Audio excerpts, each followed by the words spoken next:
Hello అండి, అందరికీ నమస్కారం. కచ్చపి టాక్స్ ఛానల్కి స్వాగతం. నా పేరు దీప్తి. మనం ఈరోజు గిరిజశ్రీ భగవాన్ గారు రచించిన మృత్యుగీతం అనే నవలని చెప్పుకోబోతున్నాం. ఇక లేట్ చేయకుండా మన నవలని మొదలు పెట్టేద్దాం. ఈ ఫోటోలోని అమ్మాయి పేరు ఆరతి. మా డిపార్ట్మెంట్లో ఎంతో సమర్థురాలైన lady CID officer. She is too intelligent and sincere అని చెప్పి ఓ క్షణం పాటు మౌనంగా ఊరుకుని 4 రోజుల నుంచి మా లేడీ బాండ్ ఆరతి కనిపించడం లేదు. మా డిపార్ట్మెంటు దర్యాప్తు వల్ల ఆమె జాడ ఏమాత్రం తెలియలేదు. ఇంతవరకు ఆరతి నుంచి ఏ విధమైన ఇన్ఫర్మేషన్ రాకపోవటం వల్ల ఆమె ఏదైనా ప్రమాదంలో చిక్కుకుందని నేను అనుమానిస్తున్నాను. దయచేసి మీరు పూనుకుని ఆరతి ఎక్కడ ఉందో తెలుసుకోవాలి. ఏదైనా ప్రమాదంలో ఉంటే రక్షించాలి అని రిక్వెస్ట్ చేశాడు క్రైమ్ బ్రాంచ్ ఇన్స్పెక్టర్ హరిశ్చంద్రరావు పర్సనల్గా. సరిగ్గా ఆ సంభాషణ జరుగుతున్న సమయంలో ఊపిరి పీల్చుకోకుండా పరుగులు తీస్తున్న ఆరతి ఒక్క క్షణం ఆగి చివాలున వెనక్కి తిరిగి చూసింది. యమకింకరుల్లాంటి 4 మనుషులు ఉసిగొల్పిన వేట కుక్కల్లా తరుముకొస్తున్నారు. వాళ్ళెవరో ఆమెకు తెలుసు. నిర్భీతిగా, నిర్దాక్షిణ్యంగా మనుషుల రక్తం తాగే రాక్షసులు వాళ్ళు. ఒక్కసారి వాళ్ల కంటపడిన తర్వాత ఎంతటి వాళ్లైనా సరే ప్రాణాలతో తప్పించుకోవడం చాలా కష్టం. లేడిలా చెంగున ముందుకు దూకింది ఆరతి. పాదాలు గాలిలో తేలుతున్నట్లు పరుగులు తీస్తోంది. ఊపిరి బిగపట్టి రొప్పును అణుచుకుంటూ వింటిని సంధించి వదిలిన అమ్ములా పరుగులు తీస్తోంది. ఒక్కసారి వాళ్ల చేతుల్లో పడితే తన బ్రతుకేమవుతుందో తెలుసు. ప్రాణం పోతుందన్న భయం ఆమెకు లేదు. కానీ ఆ ప్రాణం పోయే ముందు ఆమె సాధించాల్సింది ఎంతో ఉంది. అందుకే వెనక్కి తిరిగి చూడకుండా పరుగులు తీస్తోంది. అర్ధరాత్రి 12 గంటలు దాటుతోంది. వీధులన్నీ నిర్మానుష్యంగా, నిశ్శబ్దంగా ఉన్నాయి. వీధి దీపాల వెలుగుల్లో ఆ 4 క్రీనీడలు ఆమెను తరుముతున్నాయి. లేడిని వెంబడించే పెద్ద పులుల్లా వెంటపడ్డారు. రొప్పుతూ రోజుతూ పరుగు తీస్తోంది ఆరతి. శ్వాస ఎగదన్నుతుంది. ఆమె గుండెల్లో రాకెట్లు పరిగెడుతున్నాయి. వాళ్ళు అంతకంతకు దగ్గరవుతున్నారు. ఆమెను పట్టుకోవడానికి కసిగా పరిగెత్తుకొస్తున్నారు. ఆమె ఆడది. వాళ్ళు మగవాళ్లే కాదు, కర్కోటకులు కూడా. ఒకసారి ఆమె వాళ్ల చేతుల్లో పడితే పరిగెడుతున్న ఆరతి కాళ్లకి చీర అడ్డం పడింది. ఆరతి తూలి బొక్కబోర్లా ముందుకు పడింది. నుదురు చిట్లి చివ్వున రక్తం చిందింది. చురుక్కున మంట పుట్టింది. నుదుటిపైన ఏర్పడిన గాయాన్ని, కారుతున్న రక్తాన్ని తడుముకుంది ఆరతి. వెచ్చటి చిక్కటి రక్తం ఆమె చేతికి అంటింది. అలాంటి రక్తం ఆమె ఒంట్లో ఇంకా చాలా ఉంది. కొన్ని లక్షల కోట్ల రక్త కణాలు ఆమె నరనరాల్లోనూ ప్రవహిస్తున్నాయి. ఆఖరి రక్తపు బొట్టు నేల రాలేంతవరకు తను వాళ్లకి దొరకకూడదు. ఒకవేళ తను వాళ్లకి దొరకవలసిన దుస్థితి ఏర్పడితే తన శవం మాత్రమే వాళ్ళకి దొరకాలి, అంతే. అరచేత్తో రక్తాన్ని తుడుచుకుంటూ చివాల్ని లేచింది ఆరతి. ఆ దుండగులు ఆమెకి 10 గజాల దూరంలో ఉన్నారు. వాళ్ల నీడలు ఆమెను సమీపిస్తున్నాయి. ఒక్కసారిగా ఆమె గుండె జల్లుమంది. ఒక్క క్షణం కూడా ఆలస్యం చేయకుండా మళ్లీ పరుగులంకించుకుంది. చేతికి దొరికిన పిట్ట క్షణంలోనే చేజారిపోతుందన్న కసితో వాళ్లు ఆమె వెంటపడ్డారు. మాట మంచి లేకుండా ఆమెను పట్టుకోవాలనే పట్టుదలతో పరుగు తీస్తున్నారు. దగ్గరవుతున్నారు. ఆమెకి చాలా చాలా దగ్గరవుతున్నారు. చటుక్కున రోడ్డు మీద నుంచి కిందకు దూకింది ఆరతి. ఎత్తైన రోడ్డుకి ఆనుకున్న పల్లపు ప్రాంతంలోకి గుమ్మడికాయలా దొర్లుకుపోయింది. మోచేతులు వరుసుకుపోయాయి. మోకాళ్లు గీసుకుపోయాయి. గుండెలు దడదళ్లాడుతున్నాయి. ఒళ్లంతా మొద్దుబారిపోయి కళ్ల ముందు చీకట్లు కమ్ముకొస్తున్నాయి. కళ్ల ముందు చీకటి. ఎటు చూసినా చీకటే. ఆ చీకట్లో, ఆ నిశ్శబ్దంలో తన బతుకు అంతమవబోతోందా? తన జీవితం ఆఖరవబోతోందా? దిక్కులేని కుక్కచావు చావమని ఆ దేవుడు తన ముఖాన రాసిపెట్టాడా? ఒక్కసారిగా తల విదుల్చుకుంటూ మళ్లీ లేచి పరిగెత్తింది ఆరతి. సరిగ్గా ఆ సమయానికి 4 యమకింకరులు రోడ్డు అంచు మీదకు చేరుకున్నారు. నిప్పులు కక్కుతున్న ఆ 8 కళ్ళు పరుగులు తీస్తున్న ఆరతి వైపు తీక్షణంగా చూశాయి. అదిగో అటు పరిగెడుతోంది అన్నాడు ఒకడు తగ్గు స్వరంతో. అంటూనే రోడ్డు మేంచి కిందకి దూకాడు. మిగతా 3 అతన్ని అనుసరించారు. మళ్లీ వేట మొదలైంది. దిక్కు తోచకుండా పరుగులు తీస్తున్న ఆరతి తల తిప్పి నలువైపులా కలియ చూసింది. తల దాచుకునేందుకు, తప్పించుకునేందుకు ఎక్కడా ఏ విధమైన ఆశ్రయం కనిపించడం లేదు. తను వాళ్లకి దొరక్కూడదు. తన పని పూర్తయ్యే వరకు తన శవం కూడా వాళ్ల చేతుల్లో పడకూడదు. ఎలా? పరిగెడుతూనే పరిసరాలను పరిశీలిస్తున్న ఆరతి కళ్లలో చిన్న మెరుపు మెరిసింది. ఒక్క క్షణం పాటు తల వెనక్కి తిప్పి చూసి వాళ్లు తనని గమనించలేదని నిశ్చయించుకుని చటుక్కున రోడ్డు మీదున్న మ్యాన్ హోల్లోకి దూకేసింది. కక్కసుతో, బురదమట్టితో దుర్వాసన కొడుతున్న మ్యాన్ హోల్లో నడుము దాకా కూరుకుపోయింది. పెద్ద పెద్ద పట్టణాల్లోనే కాక ఓ మోస్తరు బస్తీల్లో కూడా అండర్ డ్రైనేజీ సౌకర్యం విస్తరించబోతోంది. అయితే లోపం ఎక్కడుందో గాని ఎక్కడా మ్యాన్హోల్ మీద మూతలు మాత్రం ఉండవు. చీకట్లో దారి చూసుకోకుండా నడిచే ప్రయాణికులు ఎందరో మూతల్లేని అలాంటి మ్యాన్ హోల్స్లోకి జారిపడి ప్రమాదాలు తెచ్చుకున్న సంఘటనలు ఎన్నో ఉన్నాయి. అయినా ఇప్పుడు అలాంటి మ్యాన్ హోల్ ఆరతి ప్రాణాలు కాపాడింది. ముక్కులు అదిరిపోతున్నాయి. భరించలేనంతటి కంపు, దుర్వాసన కడుపులో తిప్పేస్తోంది. వాంతి గుండెల్లోంచి తన్నుకొస్తోంది. అయినా పళ్ల బిగువున ఆ దుర్వాసన అనుభవిస్తూ ఊపిరి బిగపట్టి తల వెనక్కి వంచి మ్యాన్హోల్లోంచి పైకి చూస్తోంది ఆరతి. క్షణం తర్వాత అడుగుల చప్పుడు అక్కడికి చేరుకున్నాయి. అరరే, మన కళ్లలో దుమ్ము కొట్టి ఎటో తప్పించుకుపోయిందే అన్నాడొకడు గాబరాగా.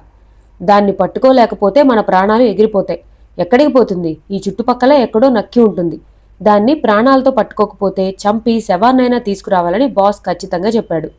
ఈ చుట్టుపక్కల ఎక్కడో ఉంటుంది, వెతకండి అన్నాడు ఇంకొకడు చిరాకుగా. నలుగురు నలువైపులకి పరిగెత్తారు. అడుగుల చప్పుడు దూరమవుతోంది. మ్యాన్హోల్లో కూరుకుపోయిన ఆరతి గుండెలు వేగంగా కొట్టుకుంటున్నాయి. ఒకవైపు దుర్వాసన చంపేస్తుంటే మరోవైపున చెమటలు పట్టి ఒళ్లంతా తడిసిపోతోంది. ఆ దుర్మార్గులు తొందరగా ఆ ప్రాంతాన్ని వదిలిపెట్టి పోరని ఆమెకు తెలుసు. మరికొంతసేపు వాళ్ళక్కడే తచ్చాడుతుంటే ఆ దుర్వాసన భరించలేక తాను బయటకు వెళ్ళక తప్పదు. అప్పుడు తనను వాళ్లు పట్టుకుని వాళ్ల బాస్ దగ్గరికి ఈడ్చుకుపోతారు. ఎదురు తిరిగి తప్పించుకోవడానికి ప్రయత్నిస్తే చంపి శవాన్ని లాక్కు వెళ్తారు. ఈ రెండూ జరక్కముందే వాళ్ల కంట పడకుండా తప్పించుకోవాలి. తన కర్తవ్యాన్ని పూర్తి చేయాలి. ఎలా? ఆరతి అలా ఆలోచిస్తున్న తరుణంలో సరిగ్గా అదే సమయంలో, ఈ విషయంలో ఇప్పటికే మీ డిపార్ట్మెంట్ చాలా అశ్రద్ధ చేసింది. హరిశ్చంద్రరావు భారమంతా ఆరతి మీద వేసి మీరంతా నిర్లక్ష్యంగా ప్రవర్తించి ఆమె ప్రాణాలకు ప్రమాదం తీసుకువచ్చారు అన్నాడు నిష్ఠూరంగా నర్సన్. హరిశ్చంద్రరావు మొహం జేవురించింది. అతను మాట్లాడలేకపోయాడు. ఆల్ రైట్ అంటూ నర్సన్ టైం చూసుకుని ఇప్పటికే అర్ధరాత్రి దాటిపోయింది. 5 రోజుల నుంచి జాడ తెలియకుండా అదృశ్యమైన ఆరతి కోసం ఈ అర్ధరాత్రి పూట నేను వెతికి ప్రయోజనం లేదు. పొద్దుటే నేను దర్యాప్తు ప్రారంభిస్తాను. ఆరతి ఎక్కడి నుంచి బయలుదేరిందో అక్కడి నుండి దర్యాప్తు ప్రారంభించి అన్వేషణ సాగిస్తాను. ఖచ్చితమైన వివరాలు లేకుండా ఇంత రాత్రిపూట నేను గాని మీరు గాని చేయగలిగింది ఏమీ లేదు. ఊరంతా గాఢ నిద్రపోతున్న ఈ సమయంలో మన దర్యాప్తుకి సహకరించి సమాధానమిచ్చేవాడెవడూ ఉండడు. కనుక పొద్దునే దర్యాప్తు చేద్దాం అని చెప్పాడు నర్సన్. నర్సన్ ఆ మాట చెప్తుండగా తన బతుక్కి మళ్లీ తెల్లవారుతుందనే ఆశ వదిలేసుకుని కలుగులోంచి బయటపడే ఎలుకలా మ్యాన్హోల్లోంచి యువతలకు వచ్చింది ఆరతి. అడుగుల చప్పుడు చాలా దూరమై పరిసరాల్లో వినిపించకపోవడం వలన మొండి ధైర్యంతో బయటపడింది. ఆవిడ గుండె మరుక్షణమే గుబేలుమంది. 4 కిరాతకులు ఆ మ్యాన్హోల్కు ఎదురుగా 10 అడుగుల దూరంలో చీకట్లో భూతాల్లా నిలబడి ఉన్నారు. క్షణంపాటు ఒకళ్ళనొకళ్ళు సూటిగా తీక్షణంగా చూసుకున్నారు.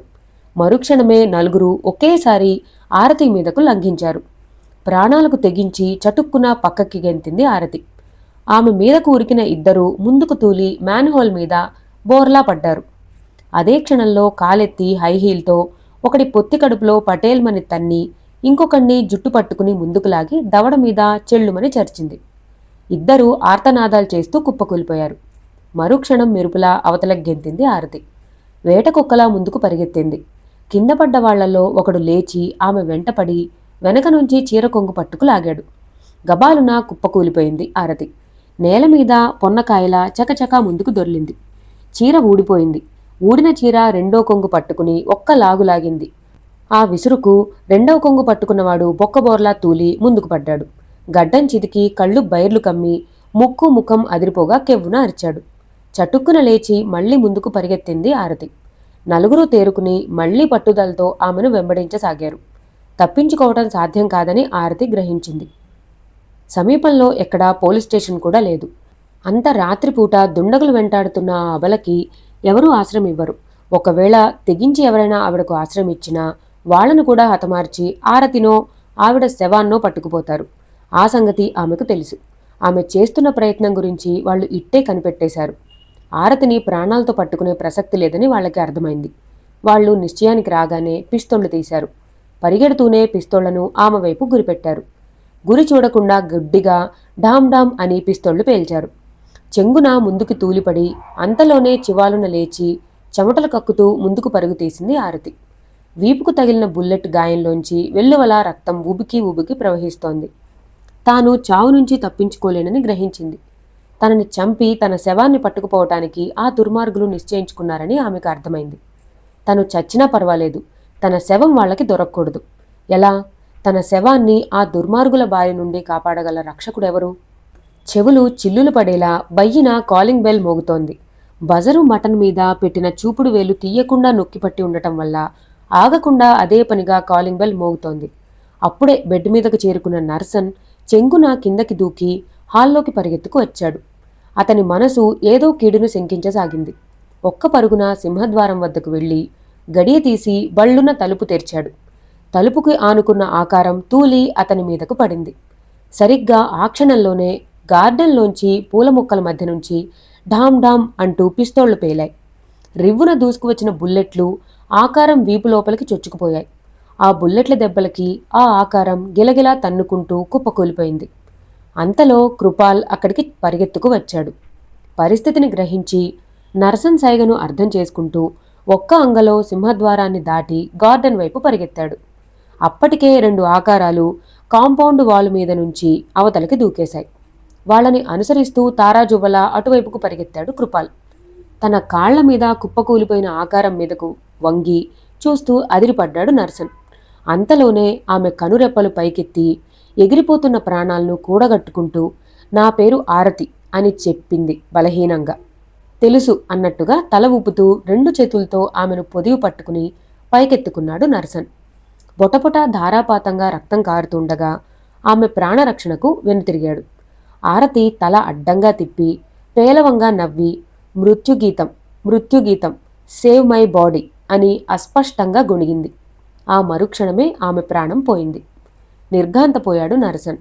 అప్రయత్నంగా అతని కను కొనల్లోంచి 2 కన్నీటి బిందువులు జారి ఆరతికి అశ్రుతర్పణం వదిలాయి. క్షణంలోనే తేరుకుని రక్తం కారుతున్న ఆరతి శవాన్ని మోసుకుని పొడుగాటి బల్ల మీద పడుకోబెట్టాడు. అప్పుడే హాల్లో గుమిగూడుతున్న కుటుంబ సభ్యుల వైపు తిరిగి మీరంతా మీ గదుల్లోకి వెళ్ళిపోండి. ఇక్కడ ఏం జరిగినా ఎవ్వరూ ఎట్టి పరిస్థితుల్లో బయటకు రావద్దు అని హెచ్చరించాడు గంభీరంగా. అది హెచ్చరిక కాదు, శిలాశాసనం. ఎవరికి వారే వెనుతిరిగి తమ తమ గదుల్లోకి వెళ్ళిపోయారు. తలుపులు మూసుకుని గడియలు పడుతున్న చప్పుడు ఆయన చెవులకి స్పష్టంగా వినిపించింది. బరువైన నిట్టూర్పు విడుస్తూ ఆరతి శవం వైపు తిరిగాడు నరసన్. బల్ల మీద శవం అడుగు నుంచి రక్తం మడుగు పడుతోంది. మరి కాసేపట్లో రక్తస్రావం ఆగిపోతుంది. కానీ ఆరతి ప్రాణం మాత్రం తిరిగిరాదు. చిత్తశుద్ధికి సిన్సియారిటీకి మారుపేరైన లేడీ సిఐడి ఆఫీసర్ ఆరతి గంట క్రితం ఆమె జాడ కనిపెట్టే వ్యవహారాన్ని తాను స్వీకరించాడు. గంట తిరక్కుండానే, తాను దర్యాప్తుకి పూనుకోకుండానే, ఒక్క అడుగు బయటకు వేయకుండానే తన ఇంటి గడప ముందే, తన కాళ్ల ముందే ఆమె దారుణంగా కాల్చివేయబడింది. కిరాతకంగా హత్య చేయబడింది.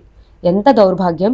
ఈ దేశంలో ఇటీవలి కాలంలో నెలకొంటున్న కుళ్ళు రాజకీయాల అలసత్వం కారణంగా ఎంత దురదృష్ట పరిణామాలు సంభవిస్తున్నాయో అర్థం చేసుకోవచ్చు. బజారుకు వెళ్లిన మనిషి తిరిగి ప్రాణంతో ఇంటికి వస్తాడనే నమ్మకం లేదు. ఎవరు ఏ స్వార్థంతో ఏ అలజడి లేపుతారో అది మతకలహంగా మారి ఎందరిని బలి తీసుకుంటుందో ఊహించలేము. ఇంట్లో ఉన్న మనిషికి రక్షణ లేదు. ఏ ముఠా ఎప్పుడు తలుపులు పగలగొట్టి లోపలికి చొరబడుతుందో, మారణాయుధాలతో ఇంటిల్లిపాదిని గాయపరిచి దోచుకుపోతుందో ఎవరూ చెప్పలేరు. కనుకనే ఆపదలో ఉన్న ఆప్తుడికి ఎవరూ వైద్యం చేసి ఆశ్రయం ఇవ్వరు. రౌడీ ముఠాల విశృంఖల వీరవిహారాలు, రాజకీయవాదుల క్షుద్ర స్వార్థ నియంతృత్వ శక్తులు కలిసి స్వార్థ ప్రయోజనాల కోసం, అధికారంలో ఉన్న ప్రభుత్వాలను బెదిరించడం కోసం, అసమ్మతి వర్గాలుగా మారి ప్రభుత్వాన్ని భయపెట్టి తమ కోరికలు సాధించడం కోసం ఆడుతున్న అనునిత్య చావుల చదరంగంలో ఏ మనిషికి రక్షణ లేదు. ఎవరి ప్రాణానికి గ్యారెంటీ లేదు. ఈ వ్యవస్థ మారాలని, వ్యవస్థలో మార్పులు రావాలని వేదిక ఎక్కిన ప్రతి వెధవ కారుకూతలు కూస్తూనే ఉంటాడు. ఆ కారుకూతలతో జనాన్ని ఆకట్టుకుంటాడు. వాళ్ళని బుట్టలో వేసుకుని తమ కీర్తి ప్రతిష్టలు పెంచుకుంటాడు. వ్యవస్థ మారాలని ఉద్బోధిస్తూ ఆ జనాన్ని అడ్డం పెట్టుకుని తన స్వార్థాన్ని చూసుకుంటాడు. మార్పు రావాల్సింది వ్యవస్థలో కాదు, వ్యవస్థతో జోదమాడుతున్న ఇలాంటి తప్పుడు వెధవల మనసుల్లో మార్పు రావాలి. వాళ్ళని గుడ్డిగా అమాయకంగా నమ్మి అనుసరించి మోసపోతున్న మనుషుల ఆలోచనల్లో మార్పు రావాలి. అటువంటి మార్పు రానంత వరకు సామాన్యులకే కాదు, చిత్తశుద్ధి కల ఆరతి లాంటి పోలీస్ ఆఫీసర్లకు కూడా రక్షణ లేదు. తన ఇంటి ముందు, తన కళ్ల ముందు ఇలా హత్యలు చేయటం కొత్త కాదు. కొన్ని సందర్భాల్లో ఇలాంటి సంఘటనలు జరిగాయి. ఇప్పుడు అలాంటి ఇంకొక దుర్ఘటనకు లేడీ పోలీస్ ఆఫీసర్ ఆరతి బలి అయింది. కుళ్ళిన ఈ వ్యవస్థలో జీవచ్ఛవాల్లా బతుకుతున్న చీము నెత్తురు నశించి మానాభిమానాలు మంటగొలుపుతున్న పెద్ద మనుషుల పెత్తందార్ల అడుగులకు మడుగులొత్తుతూ బానిసల్లా కుక్కిన పేనుల్లా బతుకుతున్న పౌరుషహీనులైన ప్రజల్ని కాపాడటం కోసం తన ప్రాణాల్ని బలి ఇచ్చింది ఆరతి. తన కళ్ల ముందే ఆరతిని పొట్టన పెట్టుకున్న హంతకులను తాను పట్టుకోవచ్చు, వాళ్ళని ఉరికంబం ఎక్కించవచ్చు. కానీ చరిత్ర చర్విత చరణం అవుతుందన్న కాలం, పౌరుషహీనుల వలె ప్రజలు బ్రతుకుతున్నంత కాలం, ఈ వ్యవస్థలో మార్పు రానంత కాలం ఈ దుస్థితి ఇలాగే కొనసాగుతుంది. ఆరతి లాంటి నిజమైన దేశభక్తులెందరో ప్రజాక్షేమం కోసం, ప్రజా రక్షణ కోసం ఆహుతి అయిపోతూనే ఉంటారు. ఈ బలిదానాన్ని నివారించే మార్గమే లేదా? నర్సన్ ఆలోచనల్ని భగ్నం చేస్తూ టెలిఫోన్ మోగింది. తనను తాను సంభాళించుకుంటూ చరచరా ముందుకు వెళ్లి రిసీవర్ అందుకుంటూ, హలో, నర్సన్ స్పీకింగ్ అన్నాడతను. గుడ్ మార్నింగ్ మిస్టర్ నర్సన్, నేనెవరో మీకు తెలుసు. అయినా ఇప్పుడు పరిచయం చేసుకుందామన్న ఇంట్రెస్ట్ నాకు లేదు. మీతో చిన్న బేరం చేద్దామని ఫోన్ చేశాను. చెప్పండి, మీ బేరం ఎంత? 5 10 అని ప్రశ్నించాడు అవతల నుండి తాపీగా. లక్షలా కోట్లా? నొసలు చిట్లిస్తూ అంతకంటే తాపీగా ప్రశ్నించాడు నర్సన్. లక్షలకి కోట్లకి మీరు లొంగరని మాకు తెలుసు. మీరు డబ్బుకి అమ్ముడుపోయే మనుషులైతే ఎప్పుడో ఏనాడో ఎవరో ఒకరు మిమ్మల్ని కొనేసి ఉండేవారు. కనుక మీలాంటి వాళ్లతో డబ్బు బేరం పెట్టి ప్రయోజనం ఉండదని తెలుసు. అందుచేతనే మీతో ఒక కొత్త బేరం మొదలు పెడుతున్నాను. చెప్పండి నర్సన్, 5 10? ఎన్ని శవాలు కావాలి మీకు? ఎన్ని శవాలు పంపమంటారు మీ కాళ్ళ దగ్గరికి? అంటే నేను శవాలతో వ్యాపారం చేసుకునే మనిషిని అనుకుంటున్నావా? రెట్టించాడు నర్సన్ కటువుగా. అఫ్కోర్స్, ఆ సంగతి నాకు తెలుసు అంటూ అవతల మనిషి అదోలా నవ్వి, సరిగ్గా 10 నిమిషాల క్రితం మీ కాళ్ల దగ్గరకు ఓ శవం నడిచి వచ్చింది నర్సన్. ఆ శవం పేరు ఆరతి. ఆ శవం నాకు కావాలి. పోస్ట్ మార్టంకి పంపకుండా, పోలీసులకు అప్పగించకుండా ఆరతి శవం నాకు అప్పగించాలి అన్నాడు. దేనికి? మీ పగ తీర్చుకోవడానికి ఆరతి తరిమి తరిమి కాల్చి చంపేశారుగా, ఇంకా మీకు శవం దేనికి? దహన సంస్కారాలు జరిపిస్తే గాని మీ కక్ష తీరదా? రెట్టించాడు నర్సన్. దహన సంస్కారాలు జరిపిస్తామో, మ్యూజియంలో భద్రపరుస్తామో మీకనవసరం. But we want that body. ఆ శవం మాకు కావాలి. మీ కాళ్ల ముందు వచ్చి పడినప్పుడు ఏ స్థితిలో ఉందో ఆ స్థితిలో ఆ శవం మాకు కావాలి. ఆరతి శవం యథాతథంగా మాకు లభ్యమయ్యేంతవరకు ఒక్కొక్క శవాన్నే మీ ఇంటికి కానుకగా పంపిస్తూ ఉంటాము. ఎంత తొందరగా మీరు ఆ శవాన్ని మాకు అప్పగిస్తే అంత తొందరగా ఈ కానుకలు ఆగిపోతాయి. ఇప్పుడు చెప్పండి నర్సన్, ఆరతి శవాన్ని మాకెప్పుడు అప్పగిస్తారు? మొదటి కానుక అందిన తర్వాతనా? 2 5 10 తర్వాతనా?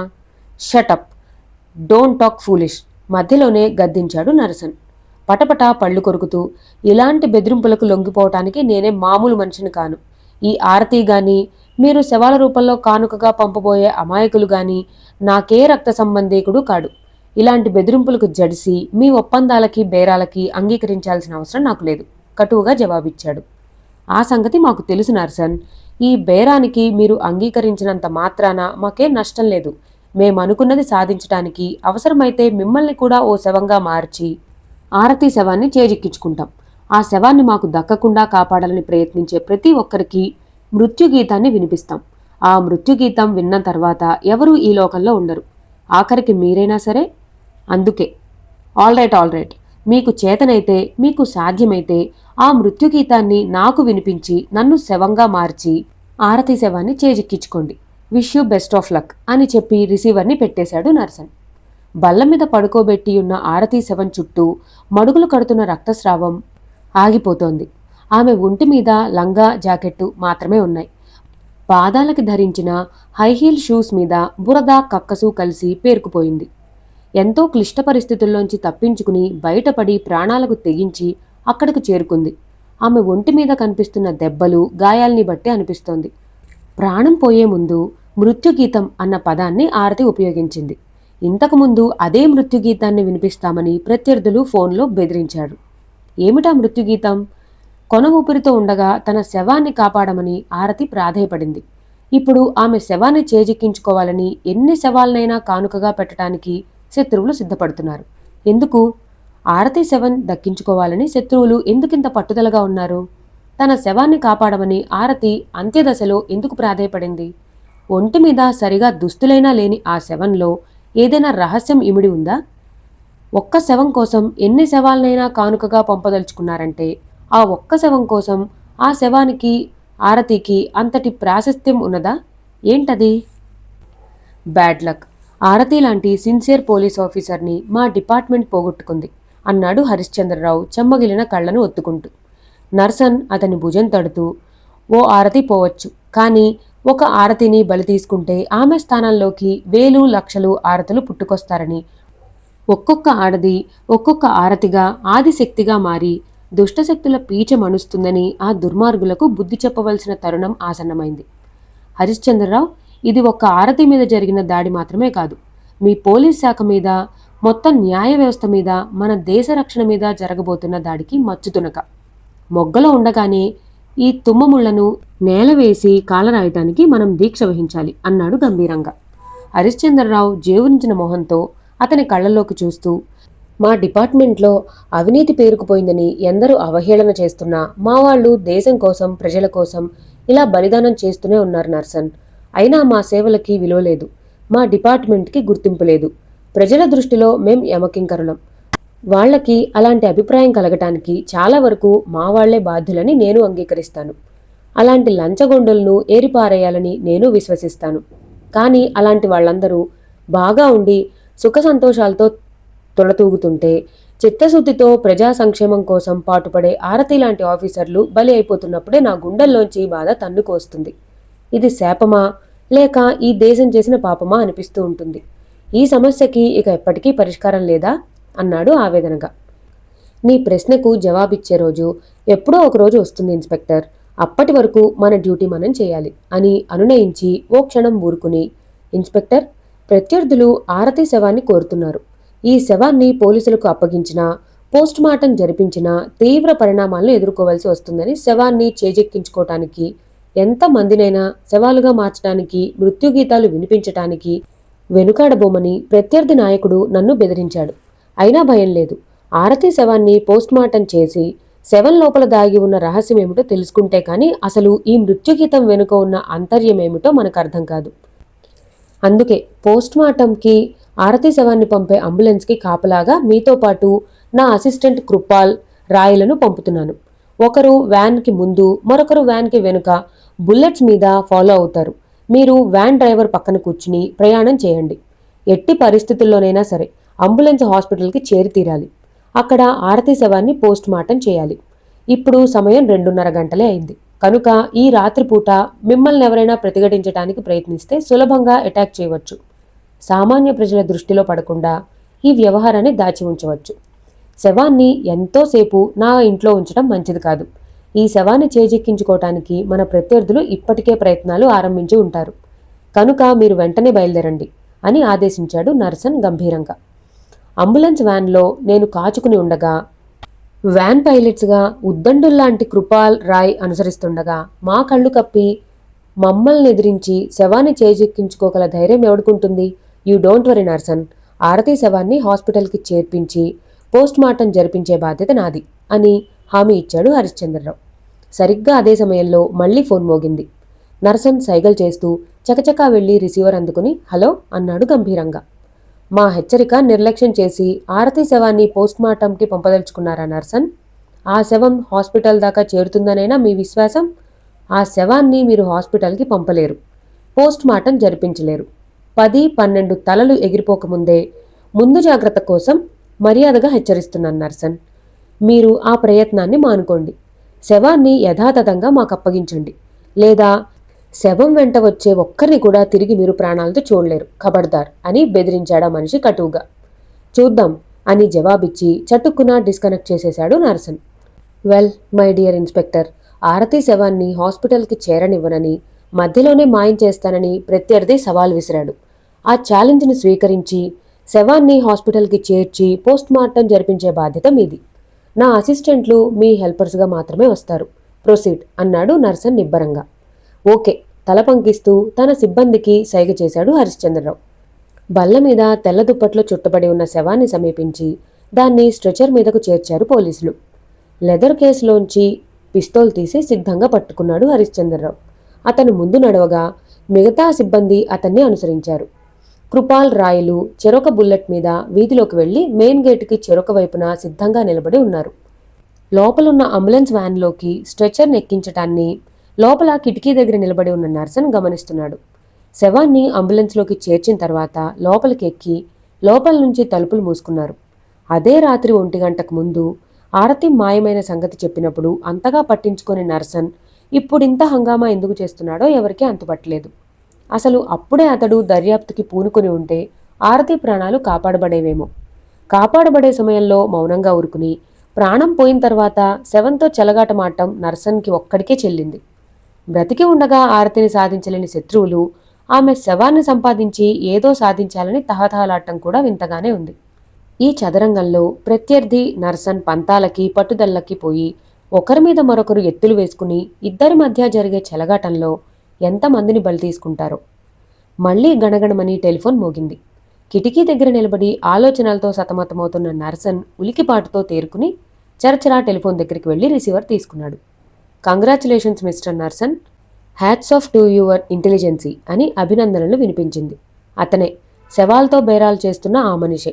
ఆ మనిషి మరోసారి తనకు ఫోన్ చేశాడంటే తన ఎత్తుగడేమిటో అతడు పసిగట్టాడన్నమాట. అతడు పై ఎత్తులోనే ఉన్నాడన్నమాట. థ్యాంక్స్ ఫర్ ది కాంప్లిమెంట్, ముక్తసరిగా జవాబిచ్చాడు నర్సన్, తన మనసులో చెలరేగిన భావాలను ఏమాత్రం వ్యక్తం కానివ్వకుండా. నో థ్యాంక్స్ మిస్టర్ నర్సన్, మిమ్మల్ని మీ కార్యక్రమాల్ని ఇప్పుడు నా మనుషులు 1000 కళ్ళతో కనిపెడుతున్నారు. మీ దృష్టిలో మీ వెనక ఉంది మీ నీడే కావచ్చు, కానీ అది నా మనిషి. ఆహా, కంగారు పడి వెనక్కి తిరిగి చూసుకోకండి. ప్రస్తుతం మీ వెనుక కనిపించేది మీ నీడే. ఇంతకీ విషయం ఏమిటంటే, మమ్మల్ని ఫూల్స్ని చేయడానికి అసలు శవాన్ని మీ ఇంటిలోనే ఉంచి ఏ రబ్బరు బొమ్మకో గుడ్డను చుట్టి పెద్ద ఎస్కార్ట్తో హాస్పిటల్కి పంపించారు. ఆ బొమ్మ హాస్పిటల్కి చేరితే నా దృష్టి అంతా అక్కడే కేంద్రీకృతమై ఉంటుందని, ఈ లోపల అసలు శవాన్ని శోధించి రహస్యాన్ని తెలుసుకోవచ్చునని ఆశపడ్డారు కదూ. నర్సన్ మాట్లాడలేదు. అప్పటికే అతడి మొహం జేవురించింది. కళ్ళు ఎరుపెక్కాయి, దవడలు బిగుసుకున్నాయి.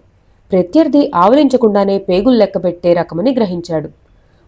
అన్నట్లు చెప్పడం మరిచాను నర్సన్, అసలు శవం మీ వద్దనే ఉందని తేలిపోయింది. కనుక ఆ శవం కోసం నా మనుషుల్ని మీ దగ్గరికి పంపుతాను. అక్కడ వాళ్ళకి ఎలాంటి ప్రతిఘటన సంభవించినా, మా వాళ్ళకి ఎలాంటి చిక్కులు ఎదురైనా, ఇక్కడ నా చేతుల్లో బందీలుగా ఉన్న కృపాల్, రాయ్, హరిశ్చంద్రరావులు ఒకరి వెనుక మరొకరు శవాలుగా మారి కానుకలుగా మీ దగ్గరికి వచ్చేస్తారు.